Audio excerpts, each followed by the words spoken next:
Bonjour à vous, j'espère que vous allez bien, que vous avez la pleine forme. Alors, je réponds à une question qui m'a été posée plusieurs fois sur le processus d'acquisition d'un bien immobilier. Alors, il y a des gens qui m'ont posé la question, comment ça se passe pour acheter un bien immobilier? Quel est le processus? Je vais partir du principe que tu as visité un bien, quel qu'il soit, maison, appartement, peu importe, et ce bien te plaît et tu veux l'acheter. Voilà. Quand tu as pris ta décision, il y a deux choix qui s'offrent à toi. Donc, le premier, c'est tu veux négocier le prix.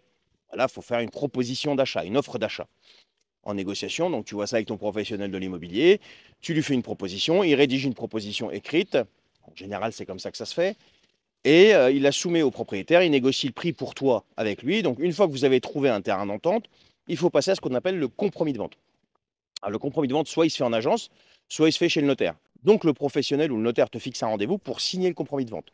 À la signature du compromis de vente, il y a toutes les parties. Donc, il y a vendeur, acquéreur, donc toi, et il y a le notaire ou le professionnel. Une fois que le compromis de vente est signé avec toutes les annexes, donc tous les documents annexes, on parle de diagnostic obligatoire, on parle de tout un tas de documents. Une fois que tu as signé tout ça, ça y est, le processus de vente a démarré. Donc là, tu vas recevoir tout ça en recommandé avec avis de réception. Et donc là, tu as tous les délais qui vont démarrer en même temps.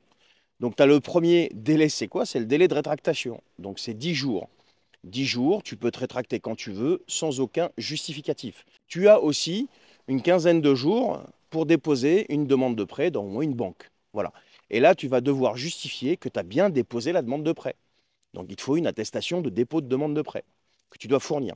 Tu as également entre 45 et 60 jours. Alors, des fois c'est 30, des fois c'est 45, des fois c'est 60. Mais là, en ce moment, c'est entre 45 et 60 parce qu'on est en période estivale et que ben, tu sais comment ça se passe. Mais tu as un délai de 45 à 60 jours pour obtenir le prêt, obtenir un accord de prêt. Donc, depuis la signature du compromis. Pas 10 plus 15 plus... Non, c'est depuis la signature du compromis que tout ça, ça démarre. Donc, pour obtenir le prêt. Et là, il faudra aussi fournir une attestation d'accord de prêt. Donc, il faudra que la banque qui t'accorde le prêt te donne une attestation comme quoi le prêt est accordé, donc, que tu fournis également au notaire pour pouvoir justifier justement ta bonne foi. Et une fois obtenu cet accord de prêt, il y a ce qu'on appelle l'édition des offres de prêt. Donc l'édition des offres de prêt, c'est quoi? Eh bien, les offres de prêt, c'est le contrat qui va te lier à la banque. C'est le contrat définitif de prêt avec la banque. Une fois que ces offres sont éditées, là, pareil, tu vas avoir un délai de réflexion obligatoire.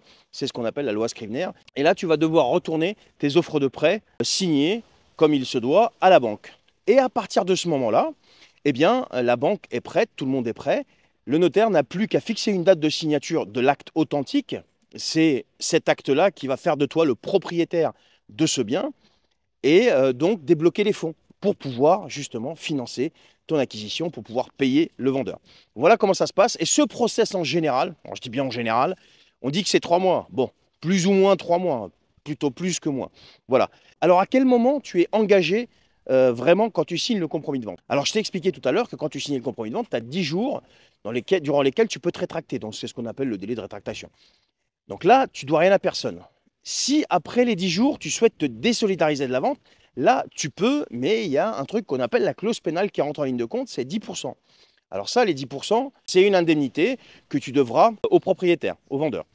Si tu as un refus de prêt dans les temps, je dis bien dans les temps, tu as un refus de prêt dans les 60 jours, hein, après la signature du compromis, là c'est pareil, la vente tombe à l'eau, tu dois rien à personne, tu es désolidarisé. Pour faire court, c'est les deux seules possibilités qui font que quand tu te désolidarises d'une vente, enfin, d'une acquisition pour toi, eh bien tu dois rien à personne. Mais en gros, le processus, c'est ça. Alors j'espère que j'ai répondu aux 2-3 questions qui m'ont été posées à ce sujet. Si c'est le cas, si cette vidéo vous a plu, eh bien partagez-la parce que ça peut être utile. Et en attendant, si vous n'êtes pas encore abonné, abonnez-vous, commentez, likez, partagez. Ça aidera à pousser un petit peu les vidéos. Surtout que cette chaîne YouTube et ce compte TikTok et ce compte Instagram également, c'est sur les 3 principaux où je parle d'immobilier, eh bien, sont un petit peu jeunes. Donc, ils ont besoin de vous. Voilà, portez-vous bien et à très bientôt.